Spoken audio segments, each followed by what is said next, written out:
भी बहनों और भाइयों को अपने रेडियो दोस्त प्रमोद पी माथुर की नमस्ते। जी हाँ दोस्तों, आज के इस प्रोग्राम में जिक्र होने जा रहा है एक हैंडसम एक्शन किंग और ही मैन का, जिसे हम जानते हैं धर्मेंद्र के नाम से। भाई, ये अपनी प्रेम कहानी कहें या छुपाएं, इन्हीं पे छोड़ा। हाँ, मैं जरूर अब बात करूंगा फिल्मी जगत के ही मैन धर्मेंद्र साहब की। 8 दिसंबर 1935 को पंजाब के गांव में जन्मे धर्मेंद्र सिंह देओल जब फिल्मी पत्रिका पढ़ते थे तो उसमें दिलीप कुमार, प्रेमनाथ, याकूब की तस्वीरें देखा करते। खुद की भी ऐसी तस्वीरें इसी पत्रिका में छपे, ऐसा सपना वो बुनने लगे। पिता स्कूल में हेडमास्टर थे, लेकिन धर्मेंद्र सिंह देओल का मन जो है ना, स्कूल में बिल्कुल भी नहीं लगता था और वो हमेशा छुट्टियां मना। वो अपनी माँ से रोज यही कहते कि मुझे फिल्मों में जाना है। इसी बीच फिल्म फेयर में एक विज्ञापन छपा कि बंबई में फिल्म फेयर ने खूबसूरत टैलेंटेड चेहरों का फला दिन कंपटीशन रखा गया है। फिर क्या था, धर्मेंद्र ने भी इसमें हिस्सा ले लिया और वो चुने भी गए। मां को राजी कर धर्मेंद्र बंबई में फिल्मों में काम पाने घर से निकल पड़े। धर्मेंद्र बंबई पहुंचे। कड़े संघर्ष के दिन शुरू हुए। रोज निर्माता निर्देशकों के चक्कर काटना शुरू किया। इसी दौरान धर्मेंद्र की मुलाकात हुई अपने जैसे ही एक खूबसूरत नौजवान से। वो भी फिल्मों में काम पाने के लिए रोज धर्मेंद्र की तरह चक्कर काट रहे थे। दोनों की मंजिलें एक थी तो दोनों दोस्त हो गए। वो नौजवान कौन था पता है आपको?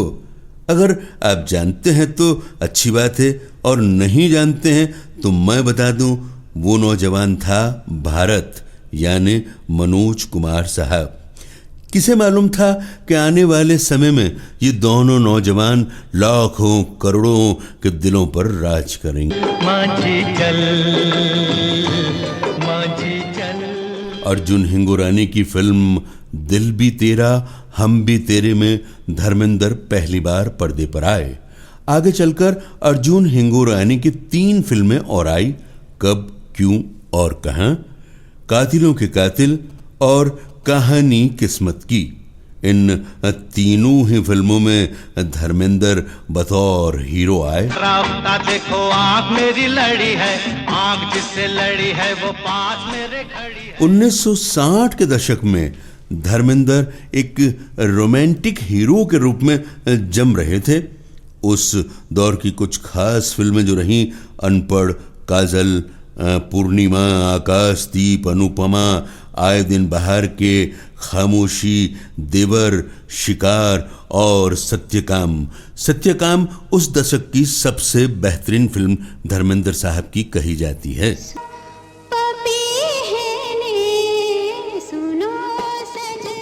1966 में मीना कुमारी के साथ आई फिल्म फूल और पत्थर, जिसमें धर्मेंद्र ने जेम्स बॉन्ड के स्टाइल में काम किया।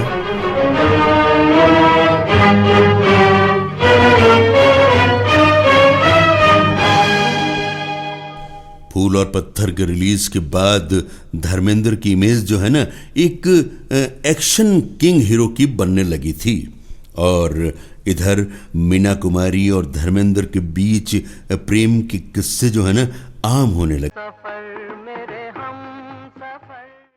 धर्मेंद्र की पहली रंगीन फिल्म थी आई मिलन की बेला, जिसमें उन्होंने राजेंद्र कुमार के सामने खलनायक का रोल किया था।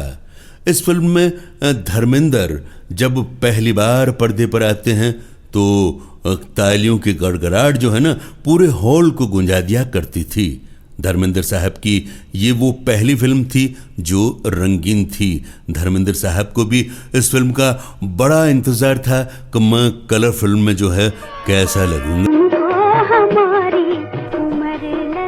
7वें दशक में एज ए एक्शन हीरो के रूप में धर्मेंद्र उभरे। कमीने, तुम मुझसे बच कर नहीं जा सकता। मैं तुझे ढूंढ निकालूंगा, मैं तुझे पाताल से भी ढूंढ निकालूंगा और मैं तुझे ढूंढकर तेरा कलेजा चीर दूंगा और तेरा पेट फाड़ डालूंगा।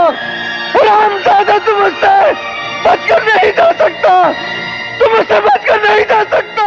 मोटी मोटी रस्सियों में बंधे धर्मेंद्र जब उन्हें तोड़ दुश्मनों पर मुक्के बरसाते तो लगता ये एक्टिंग नहीं, सचमुच धर्मेंद्र ऐसा ही कर रहे हैं।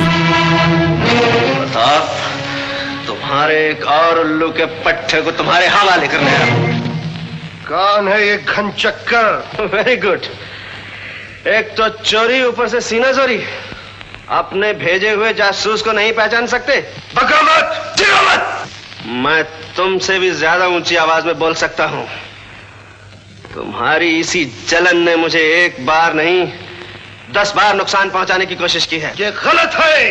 ये गलत नहीं है, ये हकीकत है। ये दुनिया बहुत बड़ी है, अपना शिकार खुद मारना सीखो। आइंदा मेरे रास्ते में आने की कोशिश की तो मैं तुम्हें पीस के रख दूंगा। मेरे ही इलाके में मुझे धमकी? रंजीत, तुम ये भूल रहे हो कि इस वक्त तुम कहाँ हो और किससे बातें कर रहे हो? अरे हाँ, मैं तो भूल ही गया था कि मैं इस इलाके के सबसे बड़े गुंडे प्रताप साहब से बात कर रहा हूँ। क्या कहा? इतने बहादुर आदमी को याद रखने के लिए ये जेल लिए जाता हूँ। गोलियां चलानी हमें भी आती है। अपने कुत्तों से कहो खिलौनों से खेला करें। Good night Pratap. हरामजादे गद्दार, सब कुछ पक दिया तूने। आज मैं तुझे जिंदा नहीं छोड़ूंगा। बकवास सुअर के बच्चे।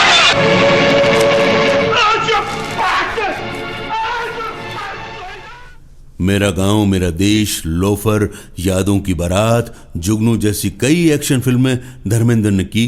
इसीलिए वो इस इंडस्ट्रीज में ही मैन के नाम से फेमस हुए।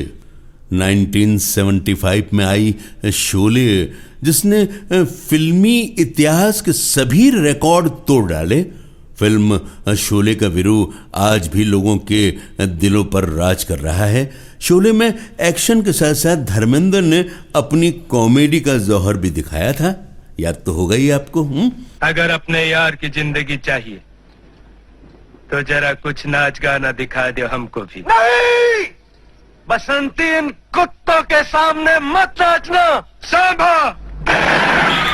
धर्मेंद्र ने सभी हीरोइनों के साथ काम किया। माला सिन्हा से लेकर अमृता सिंह तक सभी हीरोइनों ने उनके साथ में काम किया। और धर्मेंद्र जो है वो कभी भी चूजी नहीं रहे कि फला हीरोइन के साथ ही वो काम करेंगे। 1970 में शराफत आई। जी हाँ, शराफत फिल्म का नाम था। और इस फिल्म में धर्मेंद्र के साथ पहली बार हेमा मालिनी आई। धर्मेंद्र और हेमा की जोड़ी ने आगे चलकर कुल 30 फिल्मों में एक साथ काम किया। इसी जोड़ी की कामयाबी और पर्दे के रोमांस ने दोनों को विवाह बंधन में बांध दिया। इस विवाह से काफी कंट्रोवर्सी भी हुई, मगर धीरे धीरे सब सामान्य हो गया। धर्मेंद्र की अपनी किस्मत ही थी कि उन्हें कभी कोई भी अवार्ड जो है नहीं मिला। हाँ, उन्हें लाइफ टाइम अवार्ड से जरूर नवाजा गया। तो बहनों और भाइयों, धर्मेंद्र साहब की बातें बस आज यहीं तक। अब अपने रेडियो दोस्त प्रमोद पी माथुर को दीजिए इजाजत। नमस्ते, फिर मिलेंगे।